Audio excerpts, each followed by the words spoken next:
सागर की जनता से अपील है कि दैनिक भास्कर जहां एक तरफ अपनी टैगलाइन में लिखता है सच्ची बात बेधड़क, तो दूसरी ओर उसी बेधड़क सच्ची बात को चंद पैसों में कुछ भाजपा के नेताओं और सेक्स रैकेट के सरगनाओं की झोली में डाल देता है। दैनिक भास्कर की बेधड़क सच्ची बात आज फाड़कर में कारनाली के यानी कि कचरे के डिब्बे में फेंक रहा हूं। नहीं पढ़ना हमें दैनिक भास्कर, जो चंद पैसे की लालच में पत्रकारिता की गरिमा का सौदा करता है, एक कुख्यात अपराधी को फरियादी और एक फरियादी को आरोपी बना देता है। नहीं चाहिए हमें ऐसी पत्रकारिता, नहीं पढ़ना हमें अब दैनिक भास्कर। क्या गारंटी है कि जैसा कि इस खबर में मैनिपुलेशन नहीं हुआ, ऐसा मैनिपुलेशन अन्य खबरों में ना होता हो? सागर की जनता तो वही सच मानती है जो आपके अखबार में छपकर आता है। सागर शहर के बीचों बीच सिविल लाइन के कैंट मॉल में इस्पात सेंटर पर इतनी बड़ी कार्रवाई होती है, पत्रकारों और सैकड़ों लोगों का जमावड़ा लगता है। 1 घंटे के अंदर खबर सभी इलेक्ट्रॉनिक मीडिया पर ब्रेक हो जाती है, लेकिन इसकी भनक दैनिक भास्कर को नहीं लगती, जबकि सिविल लाइन के कैंट मॉल से चंद दूरी पर ही दैनिक भास्कर का ऑफिस है। लेकिन दूसरे दिन 4 दीवारी के अंदर कुछ भाजपा नेताओं के द्वारा दी गई शिकायत का घटनाक्रम दैनिक भास्कर को पता चल जाता है। सुधीर अग्रवाल जी, दैनिक भास्कर की इस खबर पर मैं इसलिए सवाल खड़े कर रहा हूं क्योंकि इस सेक्स रैकेट का पर्दाफाश करने के लिए मैंने महीनों मेहनत की, अपनी जान को जोखिम में डाला और अभी तक लगातार जान से मारने की धमकियां मिल रही हैं। सुधीर अग्रवाल जी, ये खबर सिर्फ एक सेक्स रैकेट की नहीं और कपिल स्वामी जैसे नेता की नहीं, बल्कि ये लड़ाई ऐसे मजबूर माता पिता की है जो आज बिलक बिलक कर खून के आंसू रो रहे हैं। ये लड़ाई उन माता पिता की है जो अपने बेटों को आईएएस आईपीएस जैसा अधिकारी बनाने का सपना देखकर एक ग्रामीण परिवेश से शहरी क्षेत्र में भेजते हैं। ये लड़ाई उन माता पिता की है जो अपने बेटों पर विश्वास कर कमरे का किराया, स्कूल कॉलेज और कोचिंग की फीस अपना पेट काट काट कर अपने बेटों के हाथों में थमा देते हैं। ये लड़ाई उस माता पिता की है जिन्हें बाद में पता चलता है कि ना तो बेटे ने अभी तक कमरे का किराया दिया, ना तो स्कूल कॉलेज की फीस भरी। जब पैसे खत्म होने पर वह बेटा अपने बाप से फिर से पैसे मांगता है और पिता के पूछने पर वह कहता है कि दोस्त को जरूरत थी पापा, इसलिए उसको पैसे दे दिए और जल्द ही लौटा देगा। ये लड़ाई उन माता पिता की है जिसके बेटे अचानक अपने ही घरों में चोरियां करना शुरू कर देते हैं। ये लड़ाई उन माता पिता की है जिसका बेटा इन जैसे मसाज पार्लरों का शिकार बनकर लाखों रुपए बर्बाद कर देता है। ये लड़ाई उन माता पिता की है जिनके बेटे का खर्च 100 रुपए और आमदनी 10 रुपए होती है। ये लड़ाई उन माता पिता की है जिसका बेटा अचानक किसी लूट और चोरी जैसे आपराधिक मामलों में आरोपी बनकर जेल चला जाता है।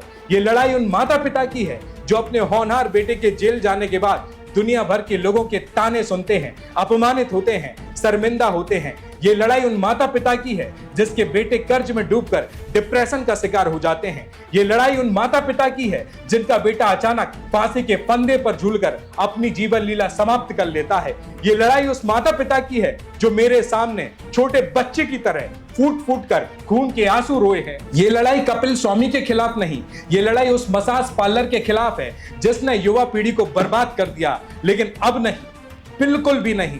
मैंने सागर के सभी मसाज पार्लर की जानकारी निकाली और सिर्फ एक मसाज सेंटर का स्टिंग किया, लेकिन आपको पता है सिर्फ एक स्टिंग से सागर के सभी स्पा सेंटर वालों ने अपने मसाज सेंटर पर ताला डाल दिया। अरे मैं पूछता हूं क्यों डाला ताला? कार्रवाई किसी और मसाज सेंटर पर हुई, सेक्स रैकेट कहीं और चल रहा था, तो आपने अपनी दुकान क्यों बंद कर दी? किसने कहा तुम्हें अपनी दुकान बंद करने को? सुधीर अग्रवाल जी, इसका मतलब समझते हैं, क्योंकि सभी मसाज सेंटरों की आड़ में चकला घर चल रहे थे। इन्होंने कोटा बनाकर रख दिया था हमारे सागर शहर को। सिविल लाइन थाने के कैंट मॉल में रॉयल स्पा के नाम से मसाज सेंटर, खेल परिसर के सामने नगर निगम के ठीक पीछे lab view massage centre, Bhopal road पर कब्रिस्तान के सामने मंत्र स्पा नाम से मसाज सेंटर, और जिसके आसपास girls hostels, boys hostels, school college universities coaching centre में लाखों बच्चे पढ़ते हैं। यहाँ मसाज सेंटर की आड़ में चल रहा जिस्म फरोशी का धंधा सागर के होनहार बच्चों और नौजवानों के भविष्य की धज्जियां उड़ा रहा था और दैनिक भास्कर मुंह के दर्शक बनकर सब कुछ देख रहा था। अरे जिसने दिखा दिया कम से कम वह तो छापते। साल 2008 की बात है जब मैं पढ़ाई करने के दौरान अपना खर्च चलाने के लिए नाइट शिफ्ट में भोपाल के दैनिक भास्कर की गोविंदपुरा की फैक्ट्री के डिस्पैच डिपार्टमेंट में 1600 रुपए महीने की मामूली से हेल्पर की नौकरी किया करता था। मेरा काम था प्रिंट हो रहे अखबारों को गिनना उसका बंडल बनाना और इसके बाद उसे गाड़ियों में लोड करना। लेकिन उसी दौरान मुंबई में हुए ताज होटल में आतंकी हमले ने पूरे देश को हिलाकर रख दिया। अखबार छापने वाली मशीनों के गड़गड़ाहट के बीच जब मैं आतंकी हमलों की खबरों को पढ़ता, आतंकी हमलों में हुए मौतों के बदलते आंकड़ों को देखकर मेरी आत्मा कांप जाती। कई बहादुर पत्रकारों की रिपोर्टिंग को देखकर मेरे अंदर भी एक पत्रकार बनने की पहली चिंगारी भड़की और सोचा कि अब मैं भी एक पत्रकार बनूंगा। इसके बाद प्रेस कॉम्प्लेक्स के दैनिक भास्कर ऑफिस में एक दिन प्रोग्राम हुआ। मुख्य अतिथि थे उस समय के तत्कालीन गृह मंत्री शायद जगदीश देवड़ा जी और उनके साथ में बैठे थे रमेश चंद्र अग्रवाल जी। अब ये प्रोग्राम शुरू ही हुआ था कि मैंने अपने ही पागलपन में जबरन बीच में उठकर कसाब जैसे आतंकवादी को जिंदा छोड़ दिए जाने के विषय पर लंबा बोल दिया। मेरी बातें सुनकर सभी चुप हो गए। मेरी उस समय उम्र कम थी, इसलिए घबराहट भी हो रही थी। इसके बाद मेरी बातें सुनकर रमेश चंद्र अग्रवाल जी ने तालियां बजाना शुरू की और देखते ही देखते पूरा हाल तालियों की आवाज से गड़गड़ाने लगा। रमेश चंद्र अग्रवाल जी ने मुझे स्टेज पर बुलाया, मेरे सर पर अपना हाथ रखकर आशीर्वाद दिया और कहा, इतनी छोटी उम्र में इतने सारे लोगों के बीच खड़े होकर प्रदेश के मंत्री के सामने बोलना हर किसी के बस की बात नहीं। उन्होंने मुझसे मेरा पहली बार नाम पूछकर कहा, भूपेंद्र, इस निडरता और साहस को कभी दबने नहीं देना, हमेशा बरकरार रखना, क्योंकि जिस विषय पर तुमने आज बिना किसी तैयारी के सबके सामने बोला है, इसी विषय पर आज मैं संबोधन देने वाला था जो कि इस पेपर में लिखा है। उन्होंने मुझे वह नोट्स भी बताया। मैं वह नोट्स देखकर हैरान रह गया। फिर उन्होंने कहा, बहुत अच्छा बोले, क्योंकि पत्रकारिता कोई व्यवसाय नहीं बल्कि एक मिशन है और हम जो कमाते हैं उसका एक हिस्सा हमें समाज को लौटाना चाहिए। इसलिए मैं आज तुम्हें 11,000 रुपए इनाम के तौर पर देता हूं। और फिर उन्होंने कहा, भूपेंद्र, चिंता मत करो, अब तुम हेल्पर ही नहीं करोगे बल्कि अब फैक्ट्री में प्रोडक्शन डिपार्टमेंट देखोगे। सुधीर अग्रवाल जी, आप भले ही मुझे ना जानते हो, लेकिन रमेश चंद्र अग्रवाल जी मुझे अच्छी तरह जानते थे, क्योंकि दैनिक भास्कर ही वह पहली संस्था है जहां पर मैंने पहली बार एक हम्माल से लेकर कुर्सी टेबल पर बैठकर कंप्यूटर पर काम करना शुरू किया। लेकिन आज मुझे दुख है कि दैनिक भास्कर में कुछ लोगों ने रमेश चंद्र अग्रवाल जी के सिद्धांतों को मिट्टी में मिला दिया। वह कहते थे कि पत्रकारिता कोई व्यवसाय नहीं बल्कि वह एक मिशन है, जबकि सागर का दैनिक भास्कर कहता है कि पत्रकारिता कोई मिशन नहीं बल्कि वह सिर्फ और सिर्फ एक व्यवसाय है। इसलिए आज मैं दैनिक भास्कर बाइकॉट कैंपेन चालू कर रहा हूं, जो तब तक नहीं रुकेगी जब तक इसका जवाब नहीं आ जाता। आखिर किसके कहने पर और क्यों दैनिक भास्कर ने यह खबर नहीं छापी? रमेश चंद्र अग्रवाल जी भले ही आज हमारे बीच नहीं है, लेकिन उनके सिद्धांतों की चिंगारी आज भी मेरे खून में दौड़ती है।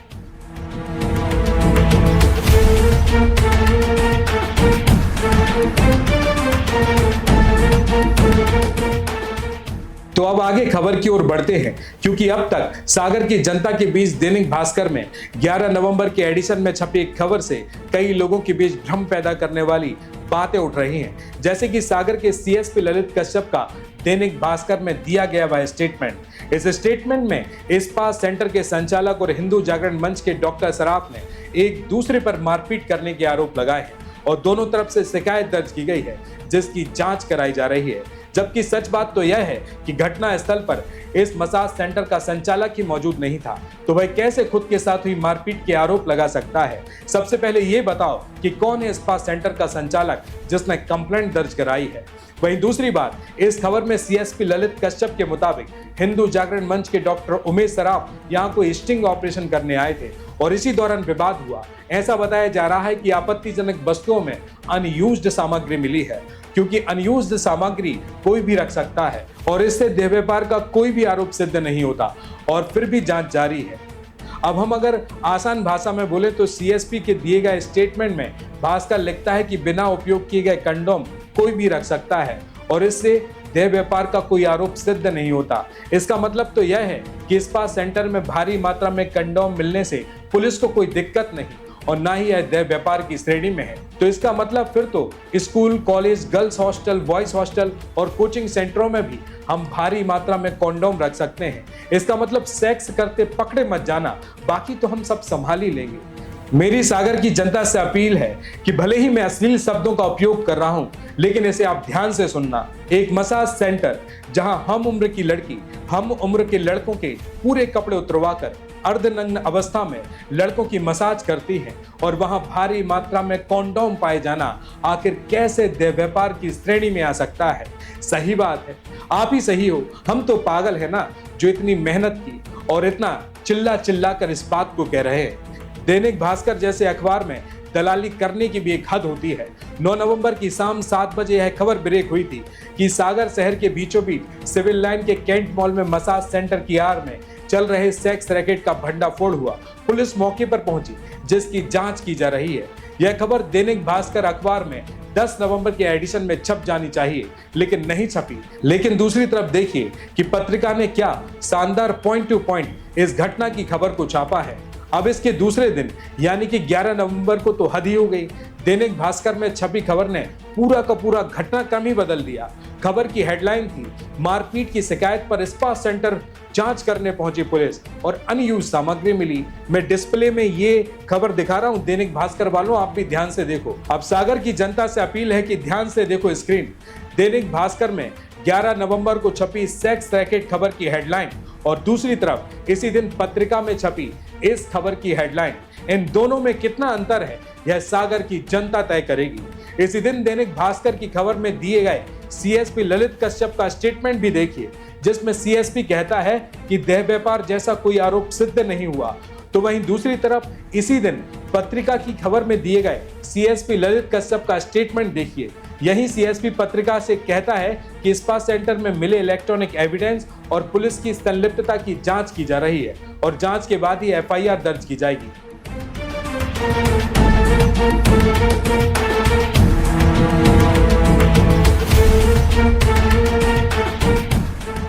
जाको प्रभु दारुण दुख देही, ताकि मति पहले हर लेही। ईश्वर जब किसी को दंड देता है तो पहले उसकी बुद्धि बिगाड़ दी जाती है और इस दौरान किया गया कर्म ही उसके विनाश का कारण बनता है। वहीं अगर हमारी बुद्धि शुद्ध है और नियत में कोई खोट नहीं, तो इस दौरान लिया गया निर्णय और निर्णय के बाद किया गया कर्म हमें वह शक्ति प्रदान करता है जिससे हमारा कोई कुछ बिगाड़ नहीं सकता। इसलिए कहते हैं कि जाको प्रभु दारुण दुख देही, ताकि मति पहले हर लेही। हमने अपनी 20 दिन की कड़ी मेहनत के बाद पिछली खबर के माध्यम से एक खुलासा किया था कि सागर के कैंट थाने का एक प्रधान आरक्षक कृष्णकांत तिवारी अपनी खाकी वर्दी के घमंड में सागर के कैंट मॉल के फर्स्ट फ्लोर पर कैसे एक रॉयल स्पा नाम के मसाज सेंटर की आड़ में अपने पूरे ग्रोह के साथ मिलकर जिस्म फरोशी का गोरख धंधा चला रहा था, जिसमें हमने तमाम सबूतों के साथ अपनी पिछली खबर में इस पुलिस वाले को एक्सपोज कर दिया। इसके अलावा साथ में यह भी दिखाया था कि कैसे कुछ लोग पत्रकारिता जैसे पवित्र धर्म का चोला ओढ़कर इस पुलिस वाले के साथ मिलकर शहर के बीचों बीच सिविल लाइन के कैंट मॉल में सेक्स रैकेट संचालित करा रहे थे। उस खबर में हमने यह भी बताया था कि अपने आप को धर्म रक्षक कहने वाले और अपने आप को एक बड़ा हिंदू नेता बताने वाले कपिल स्वामी ने कैसे मुझे अपने प्रभाव का उपयोग करते हुए, डराते हुए, धमकाते हुए मुझे इस खबर पर काम करने से रोकने की तमाम और नाकाम कोशिशें की, पर मैं रुका नहीं। लेकिन सवाल यही है कि इस कपिल स्वामी को कैसे जानकारी लगी कि मैं किस खबर पर कब से और क्यों काम कर रहा हूं, और इसकी जानकारी इसको किसने दी और इस खबर से कपिल स्वामी का क्या लेना देना। आज मैं इन्हीं सवालों के जवाब इस एपिसोड में लेकर आया हूं। हमारे सागर शहर में दिन दहाड़े जब सागर शहर के जिम्मेदार नागरिक रोजमर्रा के काम में व्यस्त रहते थे, तो सिविल लाइन के कैंट मॉल की चमकदार रोशनी के पीछे एक काला कारोबार फल फूल रहा होता था। एक मसाज पार्लर की आड़ में जिस्म फरोशी का काला धंधा खाकी वर्दी की आड़ में चलाया जा रहा था। वही खाकी वर्दी जो समाज की रक्षा करने का दावा करती है, उस वर्दी के पीछे हमने छिपे एक राक्षस को बेनकाब कर दिया। 28 दिन की कड़ी मेहनत, रात दिन की जद्दोजहद, कस्टमर बनकर कॉन्फिडेंशियल स्टिंग ऑपरेशन और तमाम इन्वेस्टिगेशन के सहारे आखिरकार हमने इस जिस्म फरोशी के गोरख धंधे का पर्दाफाश किया। सागर में कैंट थाने का प्रधान आरक्षक कृष्णकांत तिवारी अपनी ही वर्दी की ताकत से एक सेक्स रैकेट चला रहा था। लेकिन ये कहानी सिर्फ एक अपराध की नहीं, बल्कि हर एक पत्रकार के सीने में दबी उस आग की है जो सच्चाई को बाहर लाने के लिए हमेशा जलती है। भले ही एक पत्रकार को इसकी कितनी भी बड़ी कीमत क्यों ना चुकानी पड़े, लेकिन वह कभी भी किसी भी बड़े से बड़े अंजाम की परवाह नहीं करता। सागर के कैंट थाने का कृष्णकांत तिवारी वह शख्स जो कानून का पहरेदार होने का दावा करता रहा और वहीं दूसरे तरफ लॉ एंड ऑर्डर की धज्जियां उड़ाता रहा। इस पुलिस वाले के साथ एक पूरा गिरोह, वो दलाल पत्रकार, वो धर्म रक्षक का चोला पहने नेता जो शहर की स्कूल, कॉलेज और कोचिंग सेंटरों में आने जाने वाली सड़कों पर अपना शिकार तलाशते।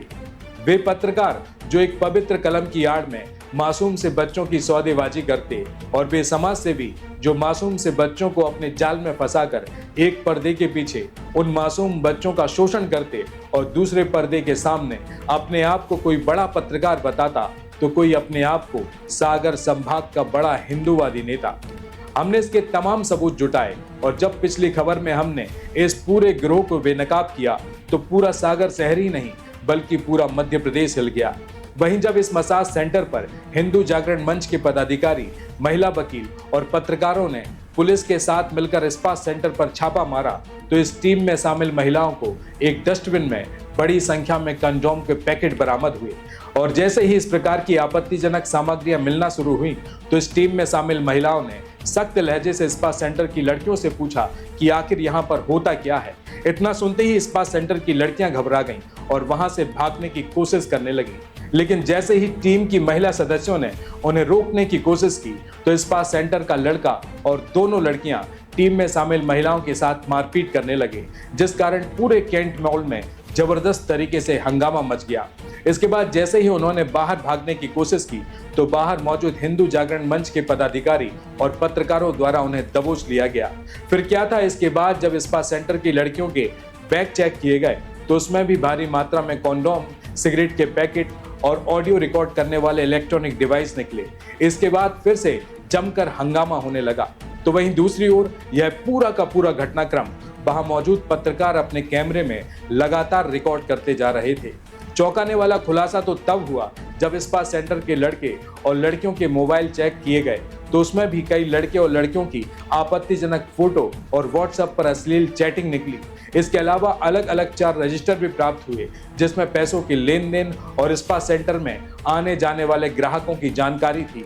अब यहाँ पर मिली सभी आपत्तिजनक सामग्रियां मसाज सेंटर की आड़ में हो रहे जिस्म फरोशी की धंधे की साफ साफ तस्वीर थी। इसके बाद वहां मौजूद पुलिस स्पा सेंटर से दोनों लड़कियों और लड़के को कैंट थाने ले गई और पूछताछ करने लगी। इतना हुआ ही था कि कपिल स्वामी भी कैंट थाने अपने 10 से 12 लोगों के साथ पहुंच गया और वहां पहुंचते ही सभी पुलिस कर्मियों और पत्रकारों के सामने ही मुझे जान से मारने की धमकियां देना शुरू कर दी। वह बोला, तूने खबर में मेरी फोटो कैसे लगाई और तुझे मैंने जान से मारने की धमकी कब दी? मैंने तो कहा था कि खबर मत लगाना, फिर भी तूने खबर लगाई और मेरा नाम लिया। अब तेरी हत्या तो मेरे हाथों से होगी। इसकी जानकारी मैंने अन्य पत्रकार साथियों के साथ वहां मौजूद पुलिस कर्मियों को दी, लेकिन यहां पर भी कोई भी कार्रवाई नहीं की गई। कैंट थाने में सीसीटीवी कैमरे लगे हैं। अगर पुलिस चाहे तो मेरे द्वारा कहे गए इन स्टेटमेंट को वहां फ्रंट गेट पर लगे सीसीटीवी कैमरे की फुटेज और वहां मौजूद पुलिसकर्मी और पत्रकारों से बात कर क्रॉस वेरीफाई कर सकती है। यह घटना 9 नवंबर शाम 7 बजे से 9 बजे के बीच की है।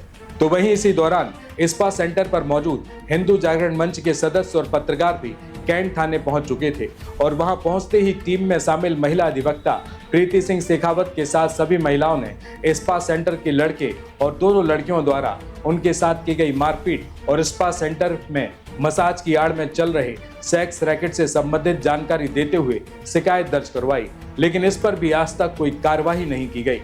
ये जो पूरा घटनाक्रम है इसे हमारे द्वारा 30 अक्टूबर को रॉयल स्पा मसाज सेंटर में हुए सफल स्टिंग ऑपरेशन के बाद प्रॉपर एविडेंस को मद्देनजर रखते हुए आज से ठीक 7 दिन पहले 9 नवंबर यानी रविवार को शाम 6 से 7 के बीच पूरी वेल प्लानिंग और पूरे परफेक्शन के साथ अंजाम दिया गया था। लेकिन यह खबर चलने के बाद भी पुलिस प्रशासन की हरकत समझ नहीं आई और सभी साइलेंट पोजीशन पर चले गए।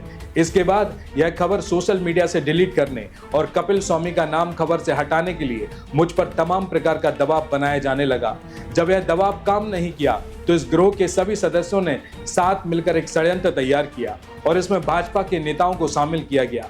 षड्यंत्र था कि अब हम इस पत्रकार पर ही ब्लैकमेलिंग, बलात्कार और लूट जैसे अपराध दर्ज करवा देंगे। इसके बाद इस टीम के दो हिस्से हुए। पहली टीम में कपिल स्वामी और दूसरी टीम में मुकुल शुक्ला और प्रदीप दुबे। कपिल स्वामी ने अपने प्रभाव की दम पर कुछ भारतीय जनता पार्टी के नेताओं को एकत्रित किया और एक टीम तैयार की, जिसकी मुख्य भूमिका में भारतीय जनता पार्टी युवा मोर्चा का पूर्व अध्यक्ष अर्पित पांडे और पूर्व भारतीय जनता पार्टी नगर अध्यक्ष विक्रम सोनी हिंदूवादी संगठन के पदाधिकारी के रूप में शामिल किए गए। तो वहीं दूसरी टीम में मुकुल शुक्ला और प्रदीप दुबे ने मसाज पार्लर की लड़कियों को साथ लेकर मुख्य भूमिका के तौर पर तैयार किया। अब हम आपको बता दें कि ये वही लड़कियां हैं जिनको पुलिस मसाज पार्लर से पकड़कर कैंट थाने ले गई थी। अब पहली टीम भारतीय जनता पार्टी के नेता अर्पित पांडे और विक्रम सोनी के साथ सीएसपी ऑफिस पहुंचती है और वहां एक शिकायत दर्ज कराई जाती है। शिकायत थी कि मैंने यानी कि भूपेंद्र सिंह ने अपने अन्य साथियों के साथ मिलकर किसी स्पा सेंटर पर छापा मारा और उसके बाद अपनी खबर में कपिल स्वामी को स्पा सेंटर में सम्मिलित होना बताया, जिसमें धमकाने की बात भी कही गई। इसके अलावा भारतीय जनता पार्टी के नेताओं ने कपिल स्वामी की जबरदस्त पैरवी करते हुए कहा कि कपिल स्वामी सनातन धर्म के लिए लड़ने वाला बड़ा योद्धा है, वह ऐसा नहीं कर सकता, इसकी जांच करो, अगर गलत पाया जाए तो कार्रवाई करो, वरना जिसने ये खबर चलाई है उसके ऊपर आपराधिक मामला दर्ज कर कठोर से कठोर कार्रवाई की जाए। इसके साथ ही इन भारतीय जनता पार्टी के नेताओं ने लेटर में यह भी लिखवाया कि हमें पता है कि यह पूरा काम किसके इशारों पर किया जा रहा है। अब मैं कहता हूं कि अगर आपको पता है तो बता दो ना कि किसके इशारों पर यह काम किया जा रहा है। तो वहीं दूसरी तरफ कपिल स्वामी मेरे द्वारा चलाई गई 45 मिनट की खबर में से सिर्फ 20 सेकंड की वीडियो को सोशल मीडिया की फेसबुक आईडी पर डालता है और लिखता है कि मैं किसी को धमकी नहीं दूंगा, मैं खुद सक्षम हूं। कपिल स्वामी का कहना है कि मैं सिर्फ कंधा हूं और बंदूक कोई और है। तो मैं कपिल स्वामी से भी कहता हूं कि बताओ फिर उस बंदूक का नाम जो मेरे कंधे पर रखी हुई है। मैं अपनी स्क्रीन पर सागर की जनता को दोनों पोस्ट दिखा रहा हूं। एक तरफ भारतीय जनता पार्टी के द्वारा मेरे खिलाफ किया गया शिकायती आवेदन है, तो दूसरी तरफ कपिल स्वामी के द्वारा की गई सोशल मीडिया की पोस्ट। भारतीय जनता पार्टी के नेताओं द्वारा सीएसपी को दिए शिकायती आवेदन की आखिरी लाइन है कि हमें पता है कि यह कार्य किसके इशारों पर किया जा रहा है। वहीं कपिल स्वामी द्वारा लिखी गई लाइन के आखिरी शब्द है, मैं सिर्फ कंधा हूं और बंदूक कोई और है। तो मेरा अब दोनों भारतीय जनता पार्टी के नेताओं और कपिल स्वामी से कहना है कि जब आप सभी जानते हैं कि इसके पीछे कौन है तो उसका नाम तो बताओ, जबकि मैं आप लोगों का स्पष्ट और सीधा नाम ले रहा हूं, तो आपको नाम लेने में क्या तकलीफ हो रही है। मैं जानता हूं कि सागर की जनता यह खबर बड़ी दिल लगाकर देख रही है और सुन रही है, इसलिए मैं जो भी कह रहा हूं सोच समझ कर कह रहा हूं, लेकिन मुझे समझ नहीं आया कि मेरी एक 45 मिनट की खबर में इन भाजपा नेताओं ने सिर्फ कपिल स्वामी के संबंध में 40 सेकंड की वीडियो ही देखी। इसके अलावा उन्हें इस खबर में कुछ नहीं दिखा क्या? मेरा मतलब मसाज सेंटर का स्टिंग ऑपरेशन, फिर उसके बाद मसाज सेंटर पर छापा, स्पा सेंटर में मिली आपत्तिजनक सामग्रियां, electronic evidence, electronic device, condom, पैंटियां और इस पूरे नेटवर्क में पुलिस और कथित पत्रकारों की भूमिका। तो क्या भारतीय जनता पार्टी के इन दोनों नेताओं को इस खबर में कपिल स्वामी के अलावा कुछ नहीं दिखा? तो फिर अच्छे से सुन लो, भारतीय जनता पार्टी के दोनों नेताओं, राजनीति समाज सेवा के लिए की जाती है, किसी की चाटुकारिता के लिए नहीं। धड़ल्ले से सागर शहर के बीचों बीच मसाज पार्लर की आड़ में जिस्म फरोशी का धंधा चल रहा था। सागर की युवा पीढ़ी बर्बाद हो रही थी, उससे आपको कोई लेना देना नहीं। लेना देना है तो कपिल स्वामी से, बस उसे कुछ नहीं होना चाहिए। बड़ी चिंता है आपको कपिल स्वामी की। स्पा सेंटर मामले में मैंने कपिल स्वामी का नाम क्या लिया, उस पर धमकी देने का आरोप मैंने क्या लगाया कि आप लोग इतना परेशान होने लगे? क्या लेना देना है आपका कपिल स्वामी से? सुना है कि आपकी भी सोने और चांदी की दुकान है, कहीं आपकी दुकान पर भी दुबई से आए गोल्ड मतलब सोने की बिस्किट की सप्लाई तो नहीं हो रही? तो इतना परेशान हो रहे हो कि मेरी शिकायत करने सीएसपी ऑफिस पहुंच गए। सराफा एसोसिएशन के अध्यक्ष विक्रम सोनी जी, जब कपिल स्वामी अगर दुबई और थाईलैंड से गोल्ड लेकर आया हो और आपको ना मिला हो, ये तो हो ही नहीं सकता। अब आरोप है कि कपिल स्वामी के पास ना तो कोई काम है और ना ही किसी भी प्रकार की सोर्स ऑफ इनकम, और फिर भी अय्याशी की जिंदगी व्यतीत कर रहा है। और पिछले 4-5 सालों में कई बार इसने दुबई और थाईलैंड जैसे देश की विदेश यात्राएं की हैं और महीनों तक यह हिंदू नेता कपिल स्वामी विदेश में रुकता था। सागर की जनता से मेरी अपील है कि इसे गौर से सुनिएगा। थाईलैंड का बैंकॉक और पटाया मसाज सेंटरों के लिए फेमस है और वहां तो खुलेआम और लीगली जिस्म फरोशी का गोरख धंधा चलता है। अब अगर कपिल स्वामी हमारे सागर को मसाज सेंटर के सेक्टर में मिनी थाईलैंड बनाने की कोशिश भी कर रहा है तो उसमें क्या दिक्कत। अब पैसा आ रहा है तो विदेश यात्राएं करनी तो बनती हैं, पैसा गोल्ड में कन्वर्ट करना भी बनता है और सागर के ज्वेलर्स के यहाँ इन्वेस्टमेंट करना भी बनता है। हालांकि कपिल स्वामी ने सच में विदेश यात्रा की भी या नहीं हम इसकी पुष्टि नहीं करते, लेकिन आज जो मैं रिकॉर्डिंग आपको सुनाने जा रहा हूँ उससे आप सभी के रोंगटे खड़े हो जाएंगे। तो फिर सुनिए ये रिकॉर्डिंग। ये जो स्वामी जी का चेहरा आया है बीच में, हाँ इनकी अगर विदेश यात्रा चेक करी जाए तो पिछले 4-5 साल में इनकी 3-4 विदेश यात्राएं हो गई हैं। मतलब ये विदेश आप यात्रा उनके हुई है। पासपोर्ट पे आप चेक कर सकते हो, वीजा लगा होगा, दुबई गए थे, बैंकॉक गए थे, बहुत जगह गए हैं हाँ। और महीने महीने भर रुके हैं भैया। अच्छा, इसकी कोई फोटोज वीडियोस हैं वहाँ की क्या? फोटोज वीडियोस डाली तो हैं नहीं उसने होंगी, सोशल बाकी मीडिया आप में? इनका पासपोर्ट आप ले लोगे ना हाँ, तो पासपोर्ट पर डिटेल निकल आएगी, आरटीआई से आ जाएगा कितनी विदेश यात्रा करी, कितने दिन रुके। कंफर्म है क्या तो आपके लिए? इनके पास कंफर्म भैया, कंफर्म। हाँ इनका पासपोर्ट लेके तो देखो, हाँ है ना। अब पासपोर्ट इनका नया बन गया हो या कुछ हो गया हो तो एक अलग विषय है, बाकी नया पुराना अब आरटीआई लगाओगे तो पुराने पासपोर्ट की भी निकल आएंगी ना, नहीं, वो तो हिस्ट्री तो निकल तो आती है अगर ये गए होंगे कहीं। पूरी निकल आएगी। तो पिछले 3-4 साल में ये कम से कम 4-5 बार दुबई गए हैं, हाँ बैंकॉक गए हैं, वहां से वहां पे 15-15 दिन रुके भी हैं। तो एक व्यक्ति जो खुद का कुछ काम नहीं करता है ना, हाँ और कोई आमदनी नहीं है, हाँ और पिताजी कांस्टेबल थे, रिटायर्ड हो गए हैं, तो पेंशन से तो घर ही चल सकता है, विदेश यात्राएं नहीं हो सकती, हाँ हाँ। है ना। तो ये थोड़ा सा अगर आप निकालोगे ना कि इनका पास सोर्स ऑफ इनकम क्या है, तो इनके पास सोर्स ऑफ इनकम कुछ नहीं है और पैसा बहुत आता जाता है। सोर्स ऑफ इनकम पे ही तो जांच होगी ना, शुरुआत तो वहीं से होगी इसकी। हाँ, हाँ तो इनका क्या है, ये अभी बीच में इतना पता चला था कि ये गोल्ड भी इन्होंने लेके आए हैं। ये सागर में एक नया ज्वेलर्स खुला हुआ है, नाम नहीं लूंगा, तिली रोड पे, आगे राजघाट रोड पे, हाँ उनके लिए ये गोल्ड भी लेके आए हैं वहां से, दुबई से। हाँ। तो वो स्पॉन्सर रहे हैं और ये दुबई गए हैं। थोड़ा सा अगर इसकी थोड़ी जांच होगी ना तो बहुत सारी चीजें निकल के आएंगी सामने। हाँ हाँ, ठीक है। तो हमने तो आपके कान बस इसलिए बात डाल दी कि थोड़ा सा अगर आप हिस्ट्री निकालेंगे ना हाँ हाँ कि इनकी विदेश यात्राओं की हिस्ट्री, हाँ हाँ। तो भैया मतलब अभी पिछले 4-5 साल में 3-4 बड़े टूर इनके दुबई के और लंबे चले। हाँ हाँ, ठीक है। ठीक है, हम इस पे बात करेंगे और इस पे रिपोर्ट भी बनाएंगे इस विषय पे, अगर है तो जांच के लिए। और इनका खुद का कोई सोर्स ऑफ इनकम है नहीं, खर्चे पूरे रास्ताई है, 24 घंटे मतलब कार से पे नीचे पैर नहीं रखते, और आपके कैंट में ही खड़े होते हैं जी, जहाँ पे पोस्ट ऑफिस उसके सामने इनकी बैठक व्यवस्था है। हम बात कर रहे हैं कि मसाज सेंटर से कपिल स्वामी का क्या कनेक्शन, तो ध्यान से देखिए पोस्टर जो स्कूल, कॉलेज, कोचिंग सेंटर और कॉलेज के आसपास की दीवारों पर आप सभी ने कभी ना कभी किसी न किसी रूप में चिपके देखे होंगे। इसके अलावा सड़कों पर भी बच्चों को यह स्टिकर और पोस्टर बांटे जाते हैं जिस पर लिखा है कि पार्ट टाइम जॉब कर 4 से 5 घंटों में 1 से 2,000 रुपए कमाएं।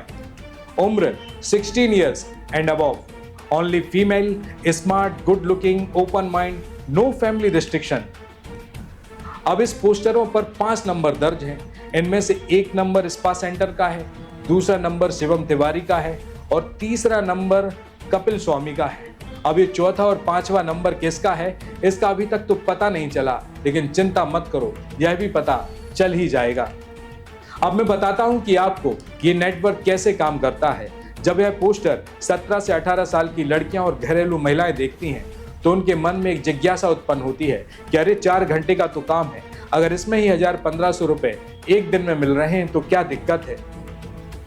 और इसी उम्मीद में स्कूल, कॉलेज की लड़कियां और घरेलू महिलाएं इन नंबरों पर फोन लगा बैठती हैं। फिर ये ग्रोह अपनी ट्रिक का इस्तेमाल कर कुछ भी काम बताकर इनके ऊपर पहले कुछ पैसे खर्च करते हैं, फिर दोस्ती कर लेते हैं और धीरे धीरे उन्हें एक ऐसे सपनों की दुनिया में डुबो दिया जाता है जिन्हें वह पाना चाहती हैं। इसके बाद इन्हें नशे और अय्याशी करने का आदी बनाया जाता है।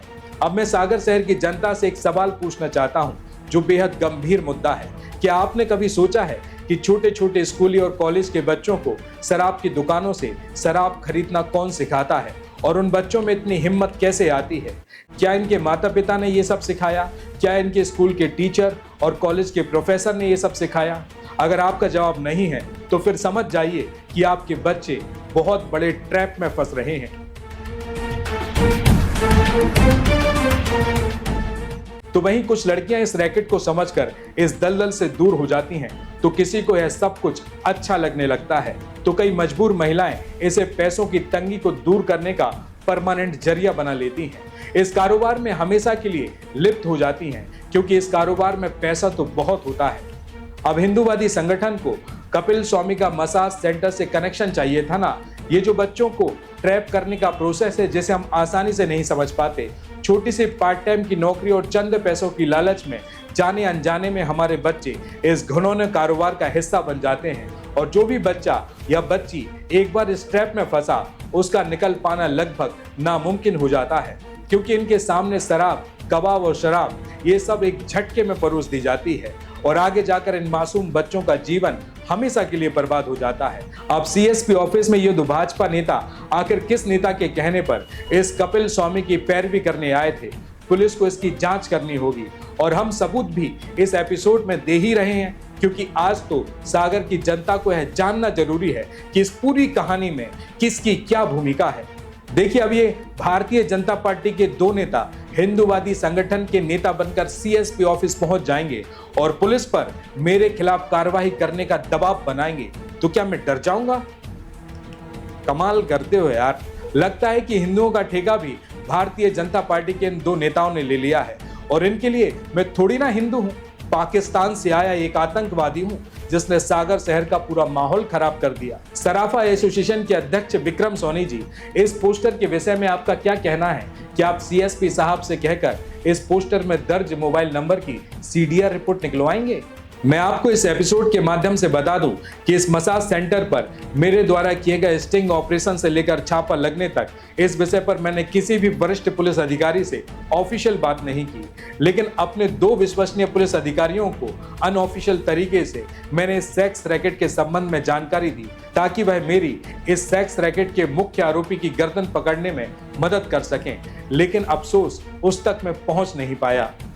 और एक बात और, कपिल स्वामी कोई देश का प्रधानमंत्री नहीं और ना ही कोई मैं अपोजिशन लीडर हूं जो उस पर आरोप प्रत्यारोप लगा रहा हूं, जिसके समर्थन में आप जय श्री राम के नारे लिख रहे हैं और मुझे गालियां दे रहे हैं। कहीं ऐसा ना हो कि आप लोगों द्वारा कपिल स्वामी के लिए की गई यह अंधभक्ति कल आपको अपने पूरे परिवार के सामने शर्मिंदा कर दे। पहले ये तो देख लो कि कपिल स्वामी के बारे में कौन बोल रहा है, क्यों बोल रहा है और किस लिए बोल रहा है। जरा यहाँ तो अपनी बुद्धि और विवेक का उपयोग करो भाई।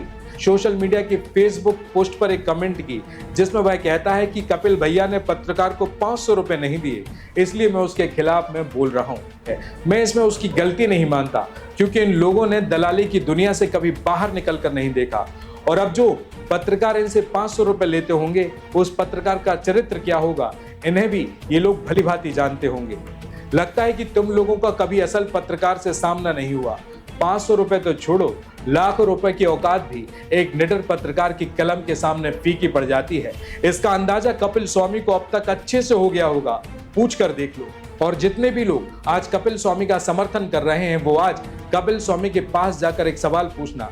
जब मैंने खुले शब्दों में उसका नाम अपनी खबर में लिया, तो 8 दिन बीत जाने के बाद भी उसने अपनी प्रतिक्रिया क्यों नहीं दी? क्यों चुप है कपिल स्वामी?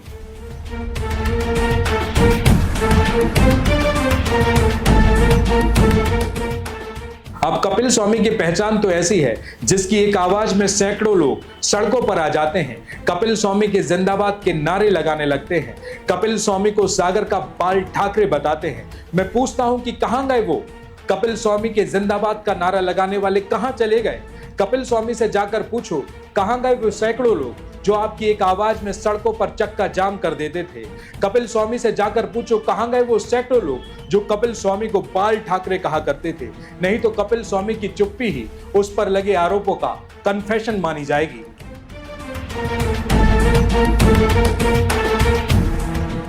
तो देखिए, अभी तक तो यह मुझ पर दबाव बनाने और डरवाने के लिए पहली टीम का कारनामा था। अब दूसरी टीम का भी कारनामा देख लीजिए। दूसरी टीम में कथित पत्रकार मुकुल शुक्ला और प्रदीप दुबे इसी मसाज सेंटर की लड़कियों को मुख्य भूमिका में रखते हैं और इसको सागर की आईजी मैडम के पास लेकर जाते हैं। अब यह लड़की मुझ पर आरोप लगाती है कि मैं इसे कई महीनों से परेशान कर रहा था, इससे हर महीने 5 से 10 हजार रुपए मांगता था और मैं इससे कहता था कि एक लड़की से मेरा अंदर कुछ करवा दो, नहीं तो मैं तुम्हें बदनाम कर दूंगा। अब सागर के आईजी ऑफिस में मुकुल शुक्ला और प्रदीप दुबे के साथ आई इस लड़की ने मुझ पर यह भी आरोप लगाया कि जब उसने मेरी बात नहीं मानी तो मैं अचानक अपनी पूरी टीम के साथ इसके मसाज सेंटर में आ गया, इसके साथ मारपीट की, इसके 50 से 60 हजार रुपए लूटे, बहुत सारे एटीएम गायब किए और इसकी सोने की चैन छीन ली। मसाज सेंटर की लड़कियों के कपड़े उतरवाने की कोशिश की, लड़कियों के साथ शारीरिक संबंध बनाने का दबाव डाला गया, इस लड़की को मारा गया, पीटा गया, धमकाया गया। मुकुल शुक्ला द्वारा इस लड़की के वीडियो बनाए गए और अन्य न्यूज चैनलों पर इस खबर को प्रसारित कर मुझ पर दबाव बनाने की कोशिश की गई और जानबूझकर मेरे साथ मेरे 6 साल के बच्चे की फोटो लगाई गई ताकि मैं इसके हाथ पैर जोड़कर इन कुत्तों के कदमों में गिर जाऊं। देखिए ये रिपोर्ट। खबर सागर से है, जहां एक प्राइवेट स्पा सेंटर पर काम करने वाली युवती ने भूपेंद्र ठाकुर नामक फर्जी पत्रकार पर यौन शोषण और ब्लैकमेलिंग के धमकी देने के गंभीर आरोप लगाए हैं। बता दें कि पीड़िता ने पुलिस महानिरीक्षक सागर रेंज को आवेदन देकर आरोपी के खिलाफ तत्काल कार्रवाई करने की मांग की है। अब ये मोहतरमा चाहती हैं कि अब मुझे फांसी की सजा मिले क्योंकि इनकी शिकायत के हिसाब से मुझ पर अटेम्प्ट टू रेप, चोरी, लूट जैसे तमाम गंभीर आरोप लगते हैं। मैं तो सुसाइड कर लूंगी और अगर मुझे कुछ हुआ तो फिर ये भूपेंद्र सिंह ठाकुर जी को जेल जाना ही पड़ेगा, उसको फांसी की सजा देनी ही पड़ेगी। देखिए कहानी यहीं खत्म नहीं हुई, ये लोग कितनी हद तक गिर सकते हैं आज उसको भी मैं आपको बताऊंगा ताकि आप ये अच्छे से समझ सकें कि आखिर क्यों ऐसे गिरोह का पर्दाफाश करने में पुलिस और प्रशासन नाकाम हो जाता है और कैसे सेक्स रैकेट के खिलाफ उठने वाली हर शख्स की आवाज को हमेशा के लिए दबा दिया जाता है, कुचल दिया जाता है। लेकिन इस बार यह असल पत्रकार से उलझ गए। मैं ऐसा इसलिए कह रहा हूं क्योंकि इनका तीसरा प्लान सुनकर तो आप भी हैरान रह जाएंगे। अब इनका तीसरा प्लान शुरू होता है। मुझ पर 2 भाजपा नेताओं द्वारा लगाए गए आरोप और मुझ पर मसाज सेंटर की लड़की द्वारा लगाए गए अटेम्प्ट टू मर्डर के आरोप मेरे परिवार के सदस्यों को, रिश्तेदारों को फोन करके और मिलकर बताते हैं और दबाव बनाया जाता है कि मैं इन मसाज सेंटर की लड़कियों से, इन दलाल पत्रकारों से, कपिल स्वामी से पैर पड़कर अगर माफी मांग लूं, खबर को डिलीट कर दूं, खबर का माफीनामा निकाल दूं तो इनके द्वारा मुझे माफ कर दिया जाएगा, नहीं तो मुझे बलात्कार की कोशिश करने, मसाज सेंटर की लड़कियों को ब्लैकमेल करने, लूट की वारदात को अंजाम देने जैसे गंभीर अपराध में जेल भेज दिया जाएगा। लेकिन इनको ये नहीं पता कि मुझे परवरिश देने वाले इंसान का चरित्र क्या है। अब भारतीय जनता पार्टी के नेता अर्पित पांडे और विक्रम सोनी जैसे चाटुकार और टुच्चे नेता और हिंदू धर्म का चोला ओढ़े ये कथित हिंदूवादी नेता कपिल स्वामी, अगर तुम चंद दलालों के साथ मिलकर मुझे डराओगे, धमकाओगे, इतना हाई वोल्टेज ड्रामा करोगे तो क्या भूपेंद्र सिंह डर जाएगा?